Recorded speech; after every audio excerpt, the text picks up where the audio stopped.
Plop, on se retrouve pour un nouveau tuto et aujourd'hui on va voir comment faire une Mapbox avec Rails. Donc une Mapbox, c'est afficher une carte dans votre site internet. Cette carte, c'est une carte qui ressemble à Google Maps. Et ce qu'on va voir en plus, c'est comment mettre interactivement des pins dessus. Par exemple, si vous avez un site de logement et que vous ajoutez des maisons sur votre site, vous aimeriez bien que les maisons apparaissent sur votre carte. Et c'est ce qu'on va voir aujourd'hui. Comment faire la carte et comment ajouter ces pins dessus. Si la vidéo vous plaît, n'hésitez pas à vous abonner et à laisser un like. Et on va tout de suite voir comment on fait ça. Donc on se retrouve directement sur ce fameux site d'annonce où on peut ajouter des logements étudiants. Et quand on va voir les logements de la ville, on voit bien la carte qui apparaît et on voit les logements qui sont inscrits ici. Et c'est ce qu'on va essayer de faire. D'une part, afficher la carte et d'autre part, faire en sorte que ces logements se retrouvent là-dessus. Et pour faire ça, on va directement dans ma view index de mon application. Donc ma view index, elle va afficher tous les logements avec le partial cots. Mais ce qui nous intéresse ici, c'est le partial mapbox. Qu'est-ce qu'il y a dans le partial mapbox? C'est relativement simple à faire, il faut juste, globalement, c'est juste ça qu'il faut. 4 lignes, pas plus. Avec un ID map, c'est important. Un argument data markers qu'on verra plus tard ce que c'est, mais globalement, c'est toutes les coordonnées des logements et des informations qu'on veut afficher sur la carte. Dans notre cas, il y a les coordonnées, plus le type de logement, la rue et le prix. Et le dernier argument, c'est votre clé, c'est votre key qui se trouve sur votre compte Mapbox. Je ne l'ai pas mentionné plus tôt, mais pour ceux qui n'avaient pas compris, on fait ça avec un service externe qui s'appelle Mapbox. Et vous pouvez vous inscrire à cette adresse. Tous les liens seront en description, mais vous devez l'insérer ici correctement pour que vous ayez accès au service Mapbox correctement. Ici, je l'ai mis en variable d'environnement. Vous pouvez le mettre en clair ici directement si vous voulez, mais c'est pas optimal parce que n'importe qui pourra voir le code source de votre site et découvrir votre clé et donc utiliser votre compte Mapbox. Donc ce que je vous conseille, c'est de faire comme ceci et de mettre votre variable d'environnement dans un fichier .env. Donc ça c'est bien beau, mais avec ça on n'a pas grand chose, voire même rien du tout. C'est pour ça qu'on a besoin d'import du JavaScript. Et dans ce JavaScript, qui moi se trouve dans mes fichiers JavaScript et donc ici, il y a différentes choses qu'on doit faire. D'une part, afficher la carte. D'autre part, ça c'est pour toutes les pins sur la carte, avec les infos qu'on veut mettre dessus, mais ça on verra plus tard. D'abord, on doit récupérer notre élément en fonction de son ID, qui ici, comme je l'avais mentionné, c'est map. Une fois qu'on a ça, on peut appliquer les méthodes de Mapbox en récupérant déjà le Mapbox API Key que vous avez mentionné ici. En fonction de ça, on va pouvoir créer une nouvelle map dans le container qui possède l'ID map toujours, avec un certain style. Moi j'ai choisi celui-là, il y en a d'autres possibles. Si vous copiez-collez ça sur internet, vous verrez le style que j'ai choisi, mais vous pouvez en choisir d'autres. Et là, on vous permet de centrer la carte. Moi, actuellement, je la centre sur la ville qui concerne les logements étudiants. Et vous pouvez faire un zoom dessus parce que c'est bien beau d'être centré sur la ville, mais si vous ne savez pas zoomer suffisamment pour que ce soit clair, ça ne sert pas à grand chose. Et donc, avec ça, on arrive à avoir ceci, sans les pins. Mais donc, c'est centré avec un zoom de 13. Ce qu'on veut maintenant, c'est mettre tous les marqueurs. Les marqueurs, c'est ça. Et ce qu'on veut, c'est aussi potentiellement cliquer dessus et arriver à voir le code.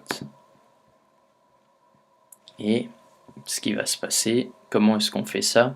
La première chose à faire, c'est à la création du logement, il faut que l'adresse encodée se transforme en coordonnées géographiques. Donc, vous pouvez voir que dans mon contrôleur, si je regarde le new et le create, il n'y a rien qui parle des coordonnées. Ce transfert Cette modification entre l'adresse vers des coordonnées, elle se fait dans le modèle le modèle de votre source en question. Moi, ça s'appelle COT. Et vous allez devoir faire quelque chose qui ressemble à ça. Il y a plusieurs méthodes de faire, mais moi en l'occurrence, comme j'avais 4 attributs street, house number, city, postcode, je vais vous montrer ça ici. Donc ici j'ai les attributs, les 4 attributs, et ce que je dois faire c'est les fusionner en un pour arriver à les transformer en latitude, longitude. Et ça en fait c'est directement la gemme géocodeur qui va s'en occuper. La gemme géocodeur, vous pouvez l'ajouter à votre fichier gemfile qui se trouve, et moi je l'ai mise juste ici. Une fois que vous avez fait ça, vous pouvez faire bundle install dans votre terminal pour installer la gemme et appliquer cette partie de code-ci. Entre temps, ce qu'il faut faire avec GeoCoder, c'est initialiser cette requête-là. Donc, vous pouvez entrer cette commande dans votre terminal et ça va créer tous ces fichiers. Donc moi ici, il est ici. Vous aurez l'occasion de changer les paramètres si les paramètres par défaut ne vous conviennent pas. En l'occurrence, moi j'ai mis des kilomètres à la place des miles. Donc ce qui va se passer, c'est que dans un premier temps, la méthode geocodedBy va transformer ce que vous lui donnerez ici en longitude, latitude, et vous l'exécuterez avec ceci. Donc ceci, on est bien d'accord que c'est cette méthode. Cette méthode, c'est pour concaténer les 4 attributs et en faire un seul, qui est toute l'adresse d'un coup. Donc ici, ce serait rue de, je sais pas trop quoi, numéro un tel, dans telle ville, avec ce code postal. Ça va tout fusionner et ça sera transformé ça correctement en longitude, latitude. Donc pour ça, n'oubliez pas aussi d'également ajouter longitude et latitude à votre modèle. Donc avec une simple migration en Rails, vous pouvez le faire, ajouter longitude, latitude à la ressource concernée. Et plus concrètement, qu'est-ce qui va se passer à ce niveau-ci quand on va lancer cette méthode? Si on regarde plus précisément la documentation GitHub, ce qui va se passer quand on fera geocodedBy, il va prendre adresse et il va le transformer en lat et longe, et il va attribuer ces valeurs qu'il a calculées dans les attributs latitude et longitude de notre modèle. C'est pour ça qu'il faut plus précisément les appeler comme ça dans votre base de données, comme je l'ai fait ici. Latitude, longitude en étant des floats, bien sûr. Et une fois que vous aurez ça, lui, il va faire directement l'opération de mettre le résultat des calculs dans votre base de données. Donc à la création de la ressource, plus précisément. Si jamais vous voulez faire autrement et avoir plus de liberté, vous pouvez aussi faire reverse geocodedBy où vous pouvez spécifier les attributs où les paramètres de l'adresse vont être instanciés. Il y a beaucoup d'autres informations intéressantes sur la documentation, donc n'hésitez pas à y aller si je n'ai pas tout mentionné. Donc, une fois qu'on a ça et qu'on récupère longitude, latitude dans notre modèle, on peut avoir plus simplement accès à les mettre sur la map grâce au marqueur. Mais ce paramètre marqueur qu'on a passé ici en argument, il faut encore le définir dans notre contrôleur.